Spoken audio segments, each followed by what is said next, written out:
Um, all right, I think we're live. And let me see here. All right, happy Thursday. Well, at least for those of you kind of in the Western side, maybe Friday morning for those of you on the Eastern side of the world. Um, let's see. So, welcome. Appreciate you all showing up, and we're going to have some more people trickle in as the time goes on here. Just a couple of things I want to make you aware of, such as there's a chat and there is a questions section. So I'm going to, in the chat, say hello. Actually, I literally wrote say hello. And with me is my partner, Dr. Rana. So she is here in the background, Hello, everybody. managing I'm things here. for me and keeping me. Oops, I don't think my headphones are attached. She's keeping me on task here. So yeah, absolutely. Say hello in the comment. I love to see where people are from. Sometimes I look at names and others. I can kind of figure out where some of you are from. But yeah, great eclectic group that we tend to get here. Again, so thank you for coming. My name is Chris Prue. I'm the director of education at DigitSoul here, and I'm also a clinician with a background in research and love to collect data. So I've been using Gait analysis for a long time. It's kind of what brought me here to DigitSoul. If you're new, this is a reoccurring webinar. So this happens every month. This is product specific and is really kind of dedicated towards people that have the product, have used the product.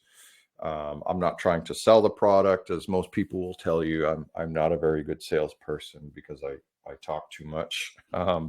But so this is really trying to maybe improve people's utilization. Either get better at just understanding the general aspects of the analysis itself.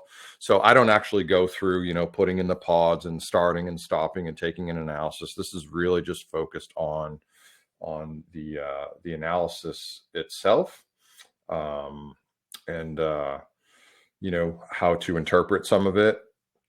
And I use to do that to make it, I think, hopefully more interesting. And I guess it's been successful because we tend to get a very, very large turnout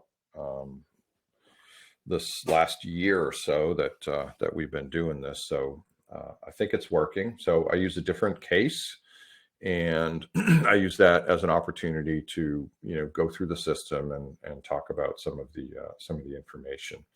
And I certainly see some repeat people that have been here. So I guess I haven't bored you or scared you away. So thank you for also Nile. Nile is also a researcher and working on Digital Pro. He's been working on Digital hi, Pro since Nile. last year. Yeah, I see a bunch of people in here. I saw Ramsey again, and let's see, Brandon Tao's been here before. Daniel, welcome. Bonjour, Fabienne. I speak a little French, just not very well. All right. So without further ado, we're gonna get going. So I'm gonna share my screen here. And I'm not gonna make this into a PowerPoint show, but I just a little bit of background data. So this month's analysis is called dual task and stress loading. We've gotten a lot of requests for that because I say that a lot. I talk about some of the way I might do some of the testing that I do, and what exactly does that mean? Well, I am about to show you, And let's choose that. And we get that sort of effect. All right, here we go. So just, a little bit of background information, a little bit about what it is, but sort of, why and why is that very popular? And you look at my little GIF file here at the beginning, and it's a person walking, and then they have a barrier in front of them that they have to decide what to do and overcome. Like that's one form of what dual task is. But before that, I want to kind of get into, well, why bother? And take a step back and define a couple things. So agility, a rapid whole body movement with change of velocity or change in direction in response to a stimulus. And this comes from some of my sporting stuff, but think of, even crossing a busy street as sort of an invasion sport. So if you can imagine that, or someone, who doesn't have good balance and maybe falling, walking on a different surface. And so we see that, this is broken down into cognitive, physical, and technical. Quickly, technical is kind of, you know, how you would adjust your foot position. Like if you were falling, what could you do about that from sort of a motor control standpoint? The physical aspect is, think of, the physics of it, the biomechanics of, producing force, velocity, and power, something like that. And then there's the cognitive aspect, right? So that's what's going on in your brain, your central nervous system, and sort of, what exactly, how that integrates, all of that. And I think I have some examples here of agility. So, not something that you might be doing with a lot of your patients, but we do similar things. It may not be necessarily to this level, but maybe training on a balance board or something like that. So in any event, what you see here is this person is going through an event that's very specific. So you can predict, exactly what direction you're going to go in. And so the perturbation, as we call that, is predictable in terms of, where does my foot go next? How much force do I have to create? So it's very, very repetitive versus, when you're actually in sport, it's a little bit different because you don't know what everybody else is going to be doing. And so we refer to this as sort of that true agility, because the perturbations, the barriers, the directions, the speeds, the powers, the velocities, things like that are not consistent. And so we need to be able to change to that environment. And so with that, requires a little bit heavier of, both a cognitive load and a physical load. So the dual task really sort of stresses on the cognitive load, whereas the stress loading, as you can imagine, is going to be on the physical load, is where the focus is going to be. So when we think about cognition, it's broken down into various aspects, and kind of like looking at agility that has a lot of different components to it. Well, we break down those individual components, even further. So cognition is deep seated in a lot of the neurological aspects of the special senses, as well as the other components with sensory, which include like mechanoreceptors, your proprioceptors. But as we all know that, even emotion, memory, your experience. So we talk about, like, even in sport, I work a lot with youth sports, in that we talk about playing a lot of different sports because it puts your body in many different positions, because unless you've ever been in a position, your body doesn't know exactly what to do with that. Another really good example is, like martial artists and how they're in, like, training in different aspects and constantly, working in different movement patterns is important, even though there's a lot of repetition as well. And the repetition, has a learning component to it, and what exactly, to do in certain situations. Related to this cognition is something called brain speed, which is your neural integration, which, we initially changed, or thought it was, linear, but it's actually not linear in terms of, time and, the time to response relative to the time that it takes for that brain integration. It's actually quite curvilinear. And part of that has to do with the fact that, if we haven't learned a certain movement pattern, or we have no experience on that particular sensory, feedback, it has an impact on how we make a decision in terms of how we're going to move. So if we think about, this dual task concept of like putting a barrier in front of someone and having them walk and they have to navigate and move around it. um, think about aging as this, sort of constantly changing process, especially if people that have had like a stroke or some other condition that impacts a process that, used to be very normal to them, and now they don't have that capacity anymore. And just the degradation that we experience as a Chris, result. Yes. sorry to interrupt you, but there's a small notification on your screen. Keep sharing. So could you just hide that, please? Notification so they can see clearly. Oh, this little guy. I didn't think they saw that. Thank you And for that. Now thank I you, know. Sal. Thank you, Sal, because he pointed our attention to this. All right. And so there's an evolution of this thought process for a couple of reasons. One is we can identify some of the limitations that some of our patients might have. And two is we can actually train to improve some of these things. So the best example is what's referred to as useful field of view. So, there's this cliche that older drivers are horrible drivers, and it's just simply because of their age. In a sense, it kind of is, because this useful field of view diminishes as we get older. And this was sort of established back in about the 1970s or so. And basically, what it is this useful field of view. If you think about your peripheral vision, um, and everything that you see in that peripheral vision, can you account for those different things in the peripheral vision? Can you look at just one thing in that peripheral vision, but yet something on another side moving, and does that distract you? Does that have a negative influence on whatever task it is that you are trying to accomplish? So what happens in driving is that field of vision actually starts to close down, so their peripheral vision is smaller, and now it's going to be more crowded. And so imagine having a very small field of view. Anytime that something enters that field of view, it takes up a larger space, right?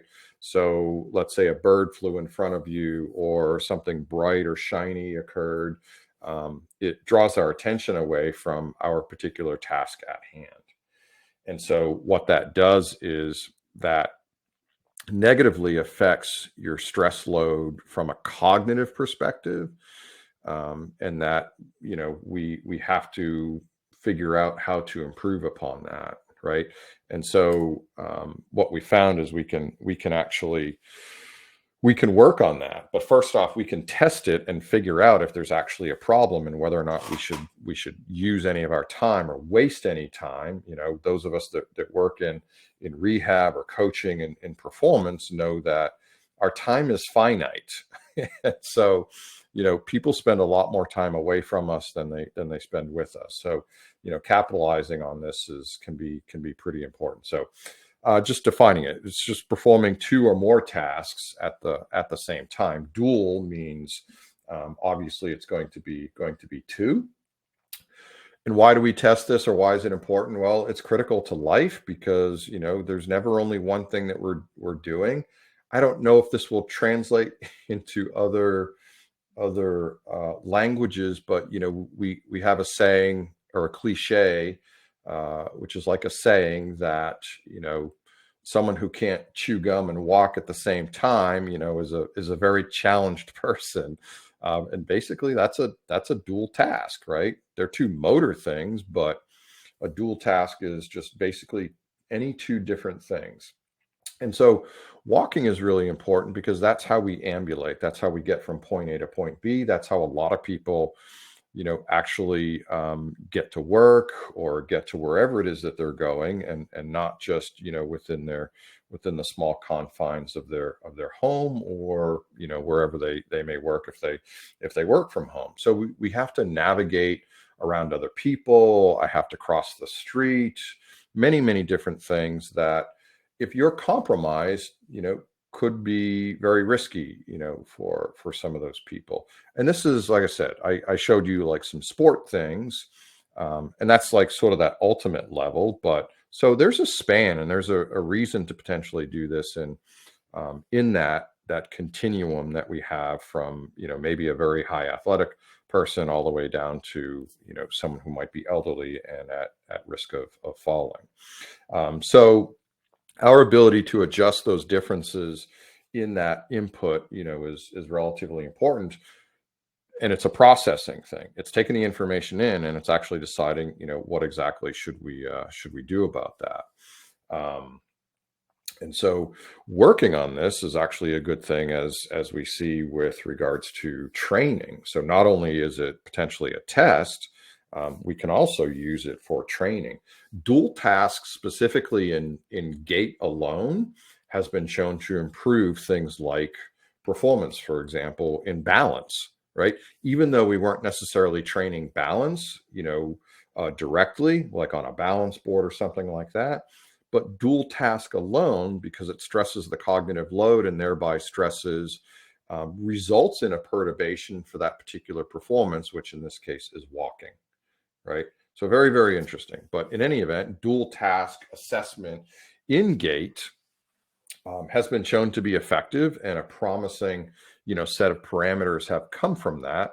And that's why, for me, and having the ability with technology, has been a big part of, how we can assess that, because it saves time. Walking alone, and the reason why I like dual tasking, especially with walking, is because it's one of the most crucial things that we can do as humans, and we've identified it, certainly functionally, but obviously the health implications that we have older on in life. I apologize. This is not on the treadmill. I had a video for this and I lost it. It wouldn't run anymore. But I'm going to start with the one over here on the left, and some of you might recognize this little man.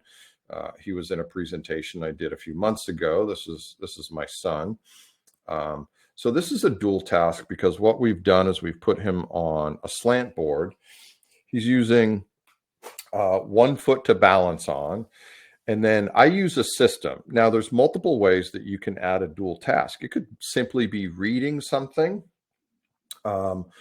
watching something. And so I also have a video screen in front of my treadmill, so I can just have people reading something. But I'm showing you this because this actually does something called increasing the cognitive load. So there's 2 ways we can look at dual tasking. One is going to be just how does it affect their gait?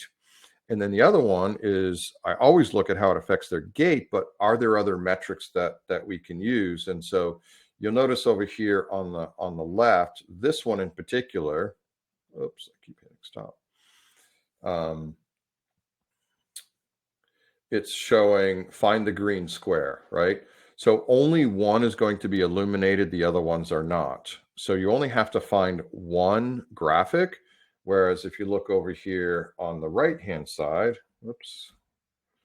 on the right-hand side, you'll notice that the semaphores, and I programmed this, now it's find the red 8. So there could be 3, 2, or 4 things illuminated at the same time. So now you have to decipher more information that's coming in, and that's why it's referred to as an increase in cognitive load. And what you're seeing here is I can actually time these things. So I could use the same stimulus and look at this as a result of training or rehab to hopefully show that they can go through this segment more quickly.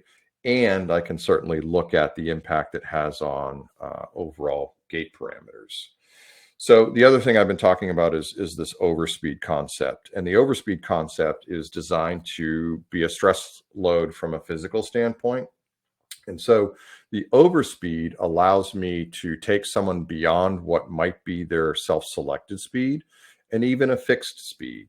So a self-selected pace, often abbreviated SP, that's the pace that a person will select that is most comfortable for them to ambulate, to walk or run or whatever the case may be. So I do overspeed in both walking as well as running. And so typically, once someone has done a self-selected speed, I want to look at that and determine, did they have some abnormalities that would warrant, do I need to do an overspeed test? Okay. So these things are especially helpful when their selected speed is going to be lower than the normative values, right? So there's a reason for me to kind of go to this next level and figure out, what is going to be an end result by adding a dual task or the overspeed, because they have some, if there are some abnormalities simply just walking slow, this is another way to help determine some of these functional limitations. So when we're doing an overspeed, what we're going to do is we're always going to begin with the self-selected speed. So I have a sense of where that person is. Now, we also have normative data, and this is even in the system that shows, where the normative speed should be for a particular person. So I can even use that as sort of my guideline to potentially go to that next level. Okay. And you can do this either on a treadmill or overground walking. I know a lot of us will prefer to use overground walking. It certainly is more natural, but there are studies, Plotnick and this group has done a lot of this work, where self-selected speed on a treadmill is actually reliable. So you can do this if you don't have the overground capabilities. You need to be careful because this kind of loading could increase one's risk to a fall, for example. So potentially using a harness system, making sure you've got hand guards and things like that. I won't go through all of this, but basically, the data tells us that there are some implications when using an overspeed or a dual task. So let me pull up. And normally I have about 3 times as many windows open. So hopefully you all picked up on that and you're proud of me for shutting down some of these. Okay. So as I've mentioned in the others, if you're using the app, absolutely fine. Nothing wrong with that. It's a great tool. Me personally, when I discuss a case, show the participant, my athlete or my patient, I like to go to the computer app because it's got a little bit more information to it. You can still open this up on a tablet or your mobile device as well, but it's a little bit more robust in some of the things that I can do, and I'll show you here in a moment. But so if you're not familiar with this, so this is let me click on the home page first. So this is your home page, and it gives you some information. Hello, Christopher. So you got to customize your home page to some degree. In your settings, you can change languages, and you can also either work in imperial or metric. Obviously, in research, regardless of where you're from, we publish in metric. But where I'm at, my patients don't really understand metric because I'm in the United States, so I have everything in imperial. So you can click on your patients, and it's going to populate your patient list. You can decide how many you want to show with regards to your home page here. So I am going to pick this one here. I tend not to use real names in these presentations, although that's not completely true. I have done it in the past and don't want to get in trouble here. So this particular person, we've got a few different tests here. And it looks like we've got some replications here. All right, so I'm going to choose. Oh, so across the top of the dashboard here, so you've got dashboard, and that's going to show you your latest activities. You can click on your patient file. This is where you can make changes. Now, you're going to need to do this the first time you take an analysis on someone. You can actually create your files in the app on your computer. So that way you don't have to spend a lot of time on your smaller mobile device or you can create it on your mobile device. That's fine too. If I'm testing an entire team, I will often do that in my computer. It's just easier to keystroke and things like that. So you can put all that information in, and when you open up the app on your mobile device, everything's exactly the same. So I can make changes here. Practitioner analysis is just going to list all of the analyses that I have on this particular person.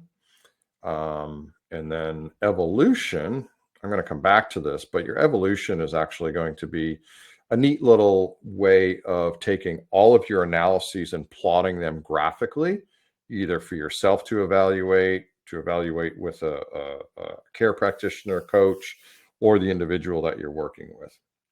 So I'm going to go back to the practitioner analysis. And the first one I'm going to take is this one. So this is the person walking at their self-selected pace, right? And so they decided how fast they were going to walk. And okay, here's your summary. Again, you can add some of this information in when you first take it, or you can make it and add it after the fact. The only comment I'll really make is, like, potentially describing the shoes that they're wearing.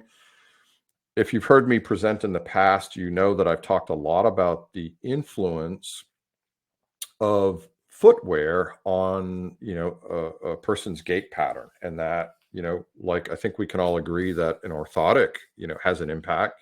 Well, a shoe is kind of an extension like an orthotic is, and so that can impact too. So you want to, try and wear the same pair of shoes each time you take a test.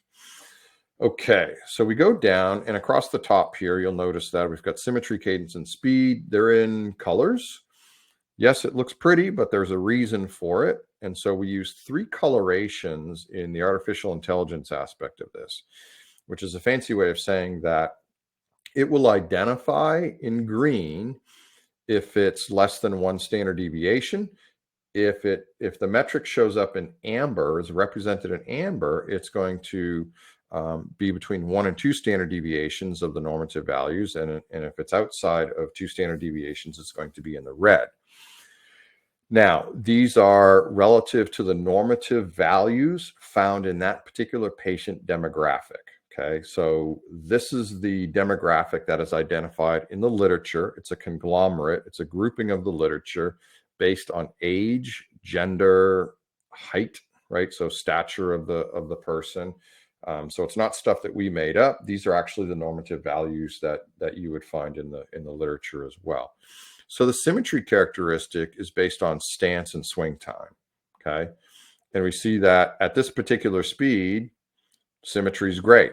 We always like to see good symmetry, really in any metric.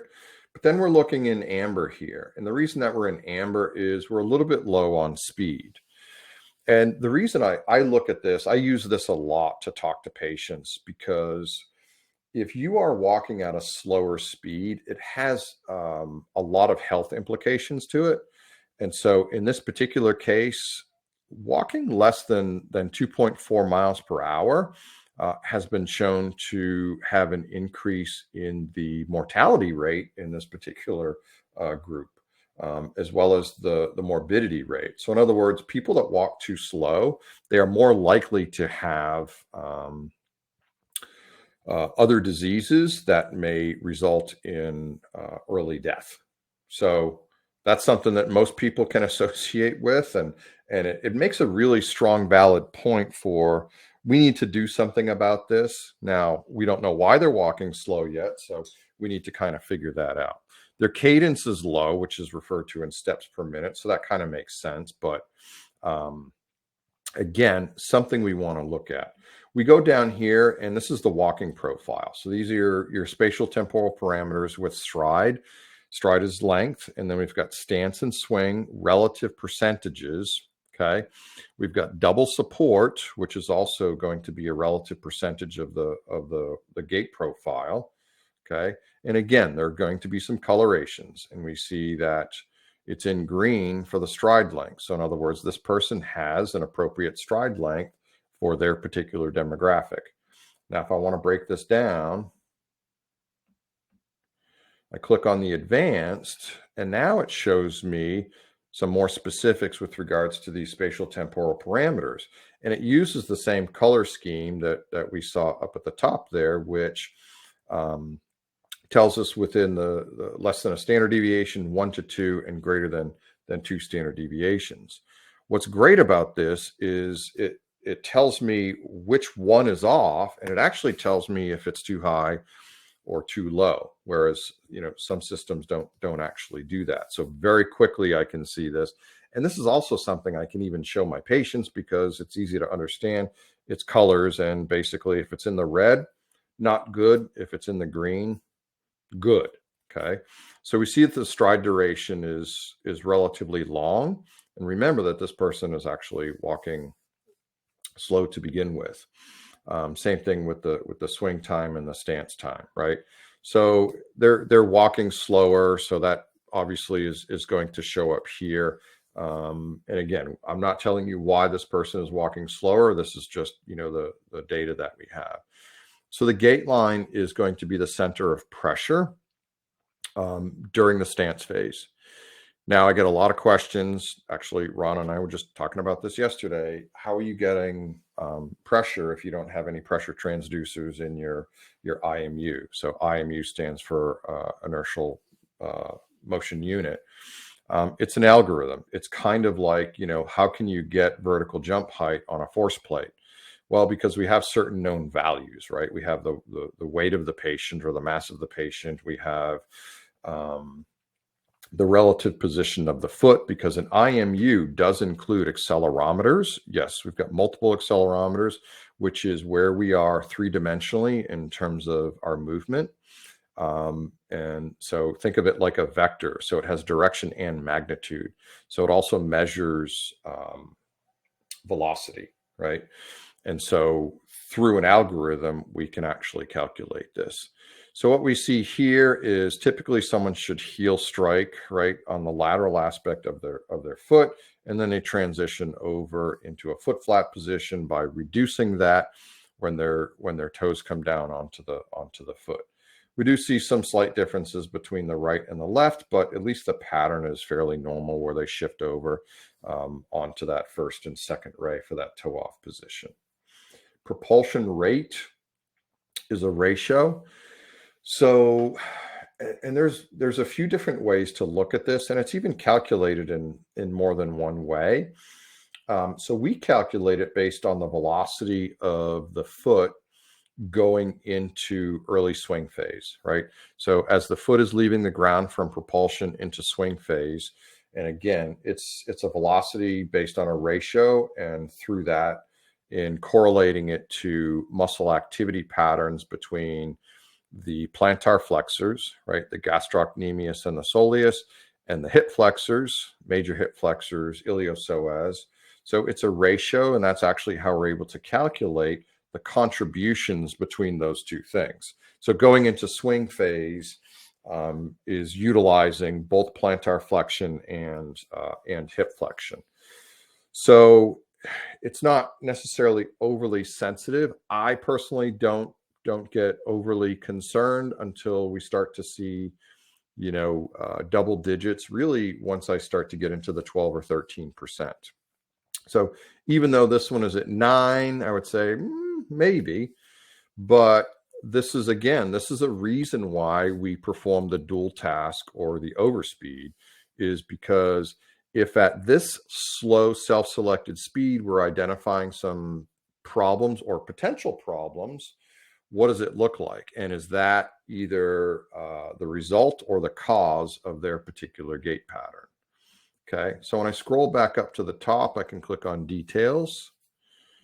And this is where I think it gets fun for us, which is the pronation and supination. So we're using these to characterize the foot position. So again, we've got accelerometers in there that have three-dimensional space orientation and, magnitude. And so think of this as sort of like a block model, right? And I don't know how big my picture is in your screen, but we're looking at the foot relative to the ground surface and how it ambulates, its trajectory during those different stages from foot in or heel strike all the way to toe off or propulsion. Now, are we getting to the intricate details of the multiplanar movement pattern known as supination and pronation? No, because that's something that is even challenging in motion capture. But we're getting what I refer to as the performance-based outcome measure. How does their foot respond in a shoe relative to the ground surface? And so this green corridor, as we call that, so this is something that we've been able to calculate with many analyses to develop a normative range. And so if we look here, I can take my cursor and I can put it right on that point. That's these points up here across the top, right? So that's the point of impact, and it's negative 15 degrees, which indicates a heel inversion position. And we see that actually falls right in the middle, pretty much almost, of that green corridor, right? So that would be sort of ideal in terms of ground contact during the foot strike position, okay? We see that we also have some values over here, and that's the time that is spent in each one of those phases. So it looks like they're spending a little bit extra time in that foot flat position and in the heel strike position, or foot in position, if we want to get technical in gait, right? And again, that's the color orientation that tells us that. So what we can do is we can look at the actual trajectory. So the first thing I look at is the trajectory the same pattern as this green corridor. So you'll see that we start with more inversion, and it reduces throughout the entire trajectory into that toe off. Okay, you'll notice that, and this is a normal position again, is right about smack dab in the middle there. That it's also a negative value, right?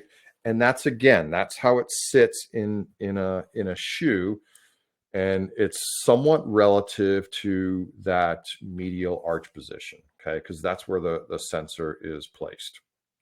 So don't get hung up on that, but it's really telling us, okay, his trajectory looks good, and really, for the most part, he's inside of that corridor, with the exception of the heel off position. He's outside a little bit, but is it clinically relevant?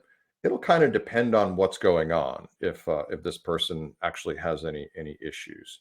Let's look at the right side, because this will give us a little bit more information too. You'll notice that there's 2 lines on either side, and that is actually the standard deviation.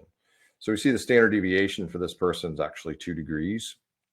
And so this is pretty normal. Like I said, again, this green corridor is the range. So it's about 2 standard deviations if you were right in the middle, and that's normal. We should see some variability, okay? Not too much, but not zero like we see over here on the flat foot to heel off position, right? This is sometimes indicative of, some chronic conditions people that have overcome because of some reason. Like I said, I don't know why. When we've tested a lot of Paralympians, we find that they actually do tend to reduce that because they're overcoming, a certain limitation. But otherwise, we want to see this. And the way I explain it to, especially to athletes that run, or in general, heart rate variability, right? We know that some variability is a good thing, and that's sort of how I describe that, right? But the trajectories from both feet actually look pretty good at the self-selected walking speed. So this particular person's pace, performance-wise, is not bad from the characteristic of, there are not a lot of abnormalities in like joint positions or forces or things like that. It's just that they're walking slow, and as a result of their slower walking, they've got, some shorter strides, longer durations in the stance phase and swing time and stride overall. We look over here at foot progression angle. The foot progression angle is the amount of abduction or adduction, so external or internal rotation. And that is from toe off through that sagittal plane trajectory into heel strike, right? So during that swing phase. Studies show that the asymptomatic population is about 2 standard deviations, which is about -2 to 14 degrees or so. Again, I look at symmetry, even though they're within the normal range, it's a little bit more, but these numbers are relatively small. So again, not overly concerned. The steppage and the clearance. So that is looking at the foot position relative to toe off into heel strike. Okay. For the most part, things look pretty good. We see that the right toe off position it's in the red. So it's a little bit minimal. And this is a good time to actually show you. Okay. So if you're not toeing off, like if you don't have a good angle between your foot and the ground surface, you're not really getting into plantar flexion. And let me go back, and I'm going to show you the general and go back down to this propulsion, right? So this tells us that, well, they were really using a strategy of much more hip flexor than plantar flexor. And so that's kind of the way you can look at that to say, okay, that actually makes sense, and it correlates with what I'm seeing right here. In other words, they're not really pushing off too much on that right side. Is it detrimental? Nah, like I said, we're not really at that. And the ground clearance, I got to see if I can shut this off. And so the ground clearance also is within normal, right? We like to see so close to an inch, which is 2.5 centimeters, up to about 2 inches, up to 5 centimeters of ground clearance.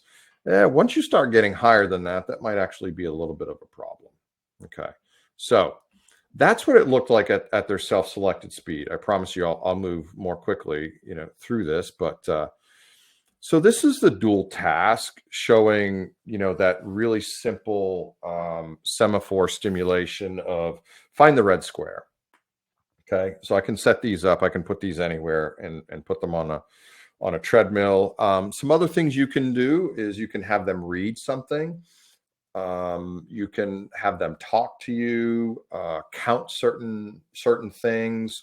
I find that when I add a visual and then they have to respond to it, that works really, really well, and it's not overly detrimental.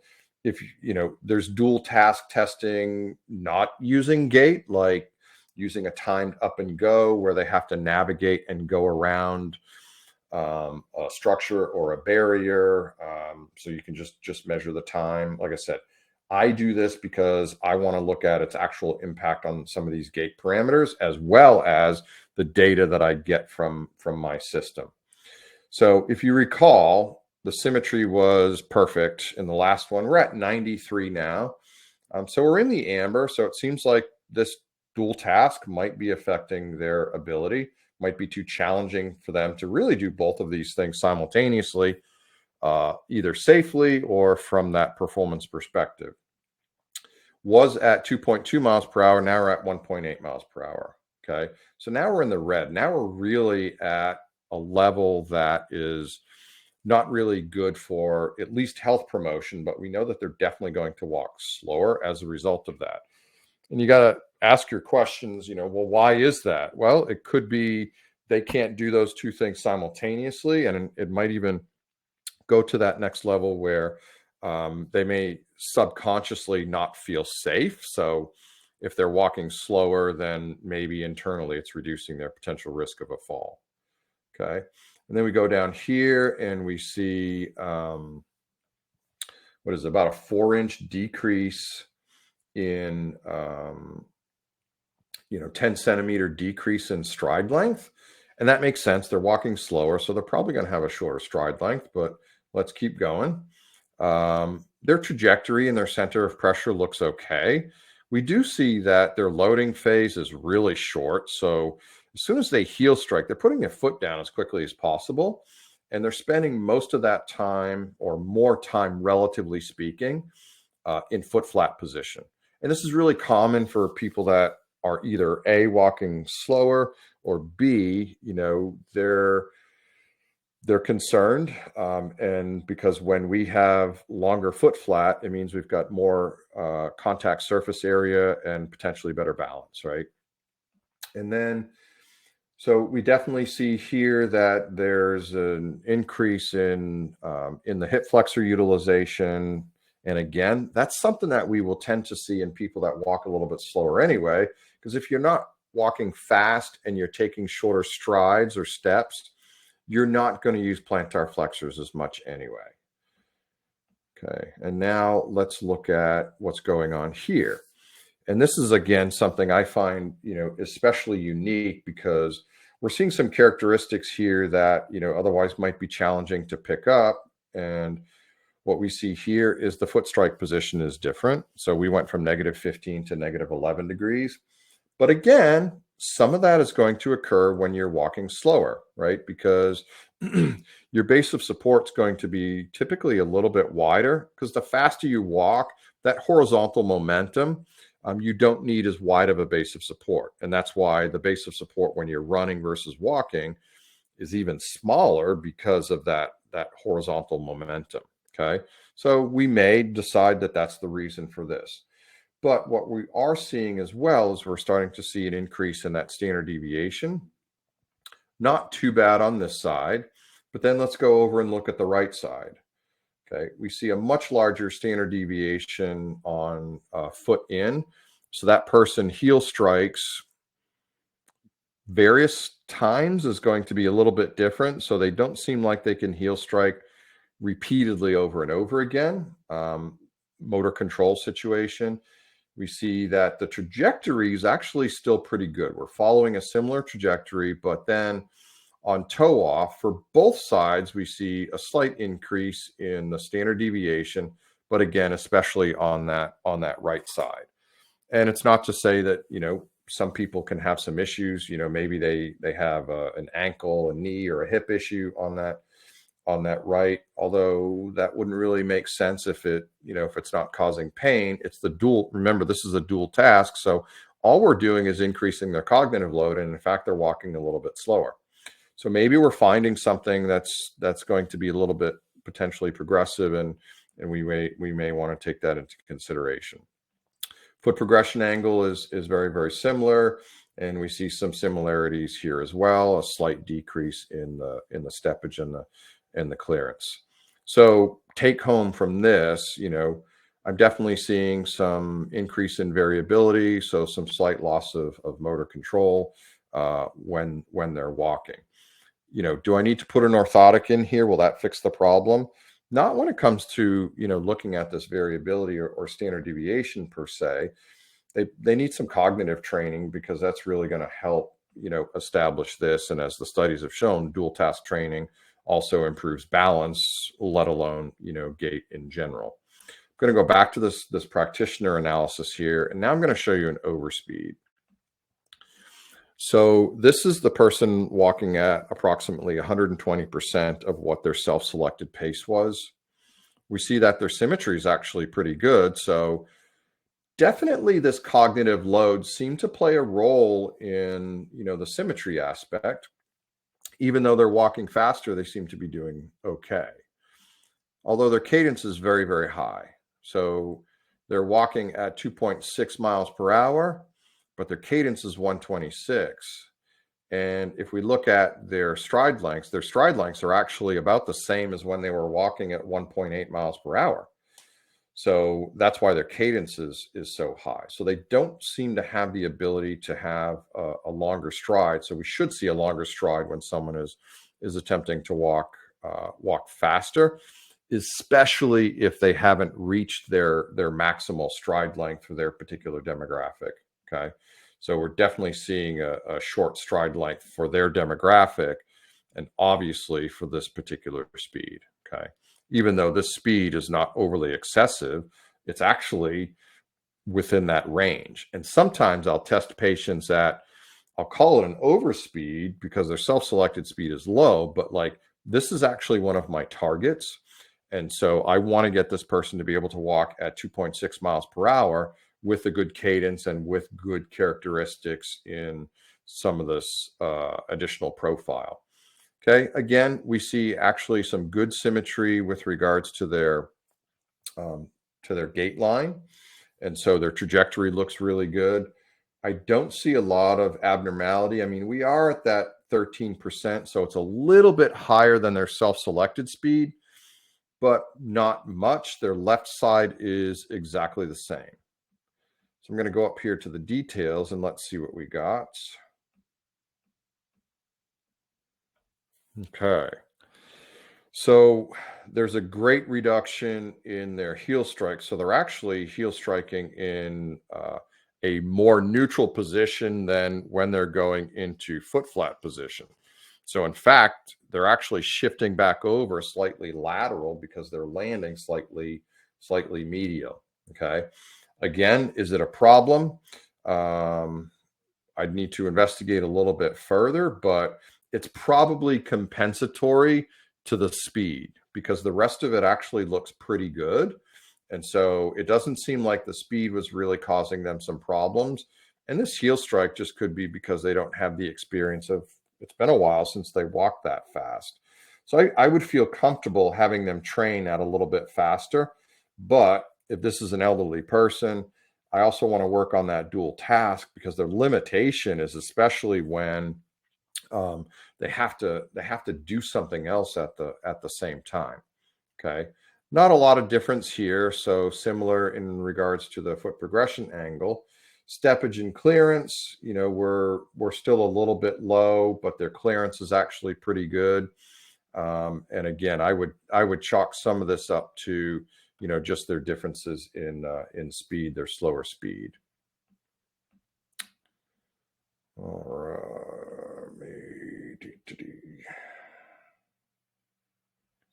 Oops, I gotta go back here. Sorry about that.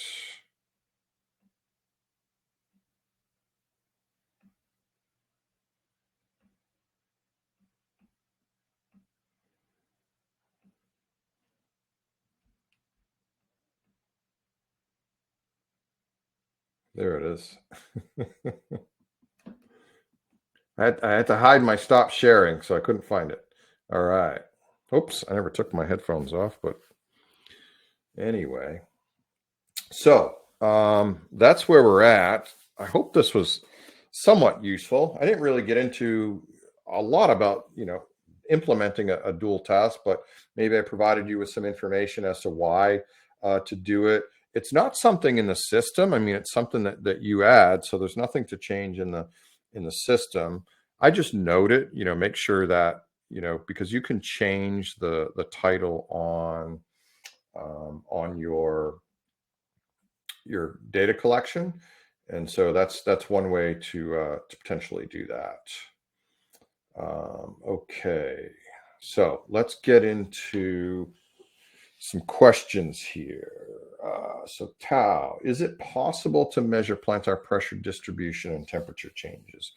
No, we definitely don't have anything thermal in the device, so we're definitely not going to be able to pick that up. Now, the plantar pressure distribution, that's where that gait line comes in. So that's what that is.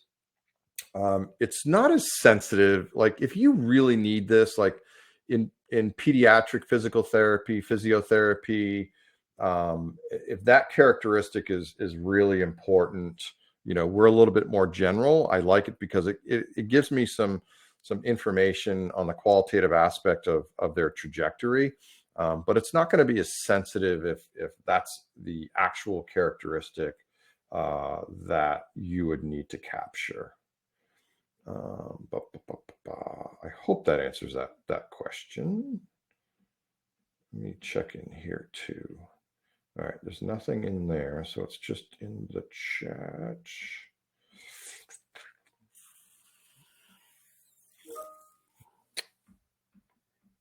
Genesis sounds good.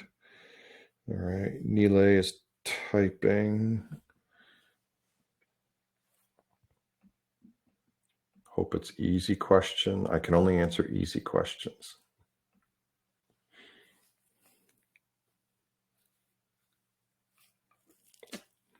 But yes, in the chat, if you have any questions, feel free to type those in. You'll notice Rana had also put in the email, so you can actually email us directly at education at digital.com, and we can answer questions that way. And you will be notified. This recording will be put back up if for whatever reason you want to watch it again. That will also be available. I also like if in my slides, I have no problem sharing those with anybody. So if they're helpful, maybe you're doing a presentation on dual task and this could be helpful. I'm more than happy to do that. Okay, Neela, do you think if it is possible to guess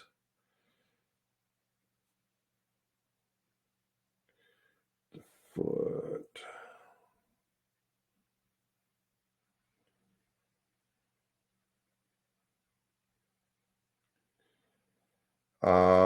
Neela, excuse me, Neela. And if I understand, and correct me if I'm not responding appropriately, but again, I think you're asking if you're looking at specific pressure sensitivity on the foot during the gait pattern.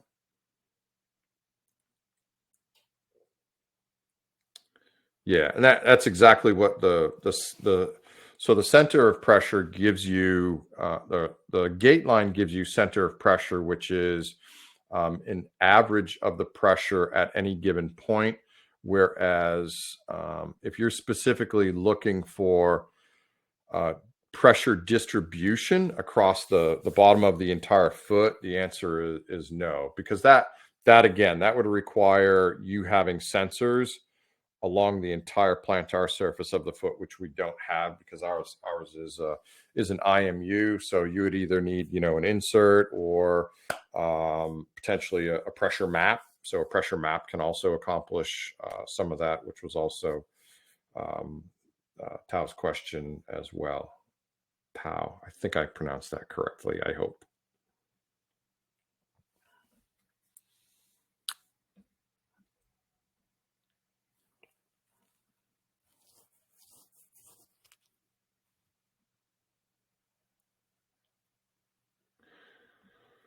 Ramsey.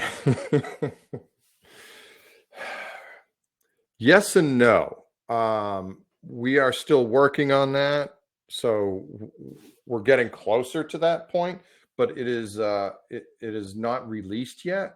So I can tell you that in one of my versions, awesome.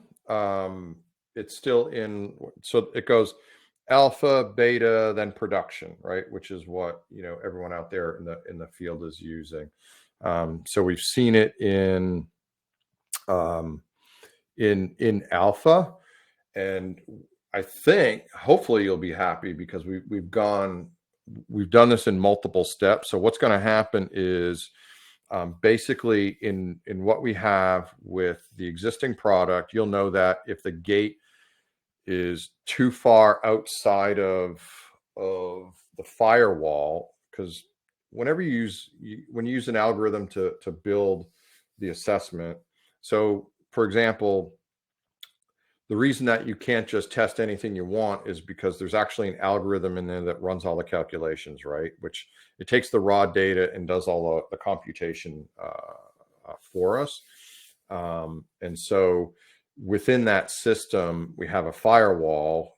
So if it falls too far out that. So for example, one aspect of the firewall is that your system, if you're collecting, doing a walking analysis, it won't pick up the turnaround. So like if you're using a hallway to do your test, it won't average in like turnarounds. If you're doing a running test, it only detects a pattern that has a flight phase. And so that helps to reduce the abnormal data. Unfortunately, sometimes what falls into that is people that have really pathological gait patterns, like someone with cerebral palsy, early post-stroke, for example.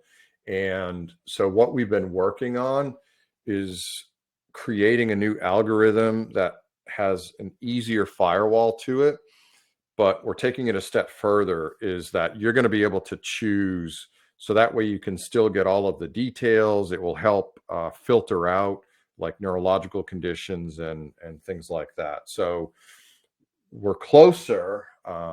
We made it a little more complicated, maybe, but better. So it is in the works. I promise you that. Because what's interesting too is we're also adding metrics like gait variability.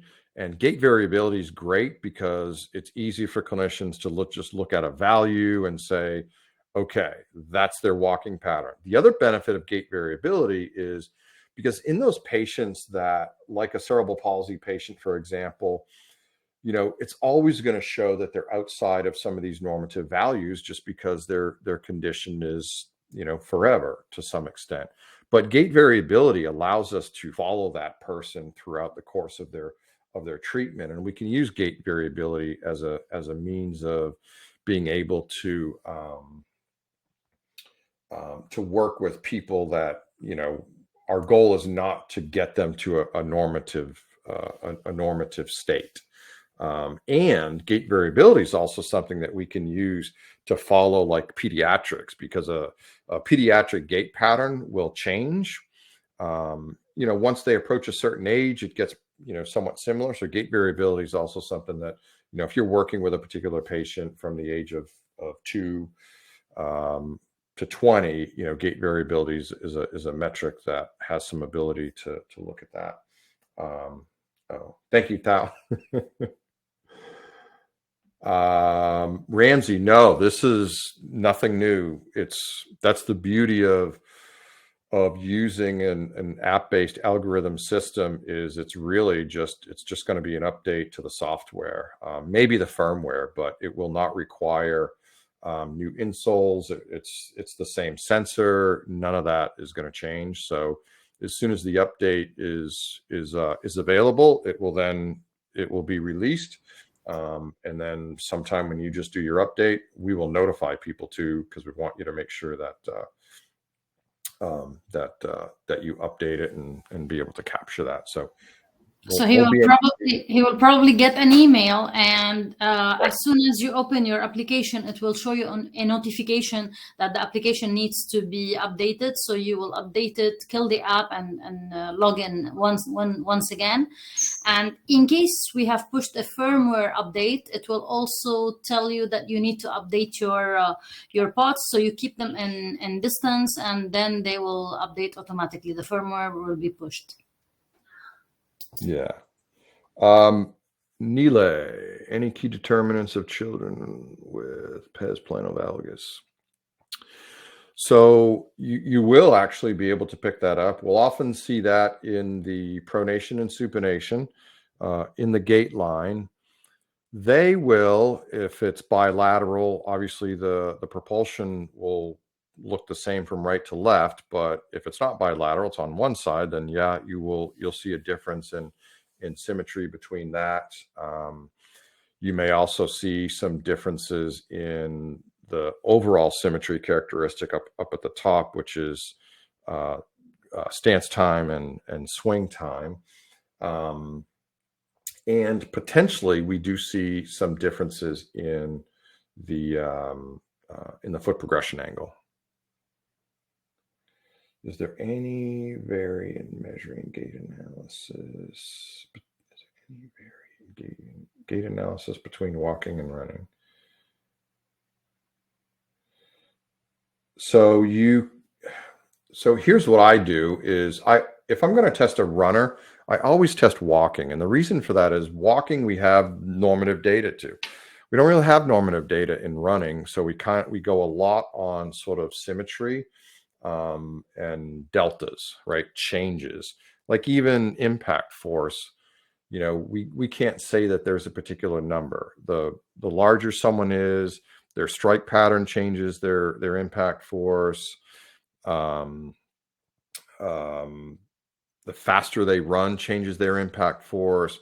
So there are some consistencies. Like if someone's running faster, right? We should see some, running speed is the product of cadence and stride. So we'll see potentially an increase in stride up to a point, and they'll see an increase in cadence with a faster running speed.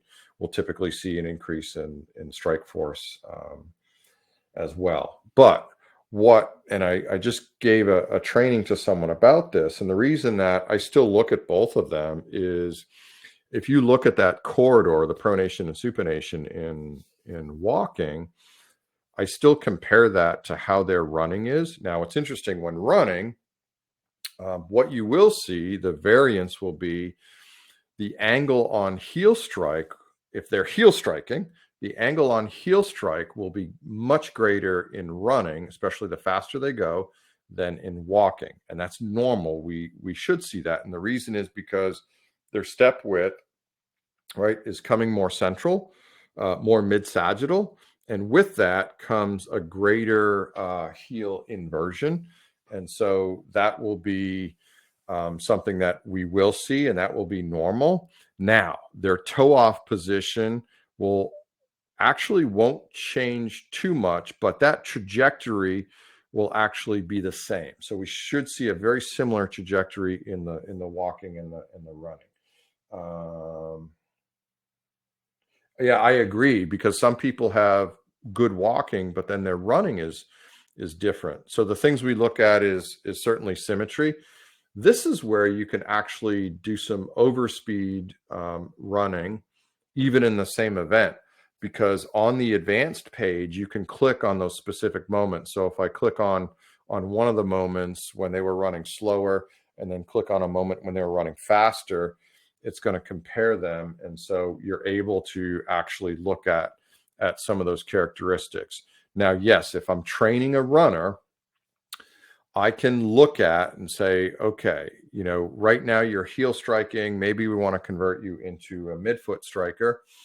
The system actually will show you the angulation in that. And relative to the same speed, your stride length should be a little bit shorter. I can show them that.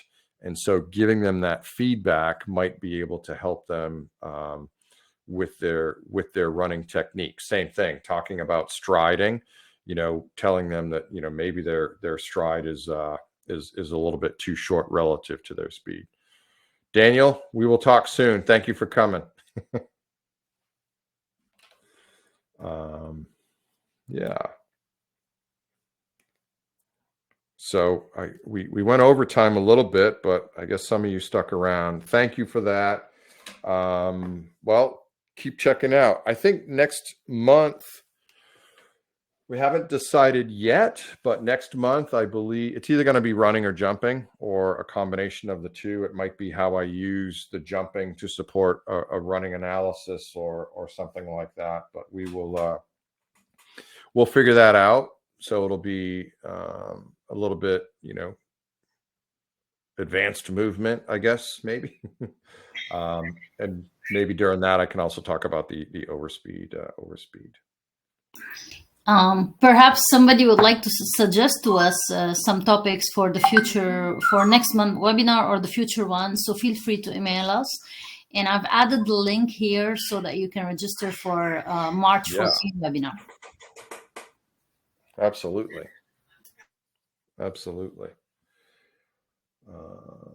Yes, thank you all again. It's this only works if you guys show up. I won't have a job, if people don't show up. So that's greatly appreciated. I know sometimes people can't spend as much time, and some people register and they can go see it after the fact. So I encourage people that if you can't make it to the live session, still register, because then we let you know when the recording is done, and you can see it at a later date on your time. And actually, we do post those webinars on our YouTube channel as well. I've put the link to our YouTube channel to the English webinars playlist. So usually the following day of the webinar, it will be on YouTube as well. Feel free to share it with anybody you like. Yes, Neely, absolutely. I look forward to hearing from you. Neely. Awesome. Well, enjoy the rest of your evening, I believe, most of you. Some of you, it might be morning. Some of you, it might be afternoon. For me, it's 2:00, 10 past 2. So, you know how they are here at Digital. I gotta get back to work. But anyway, enjoy. Take care. Have a good weekend too. Good night, everybody, and looking forward to seeing you next time. Ciao. Ciao.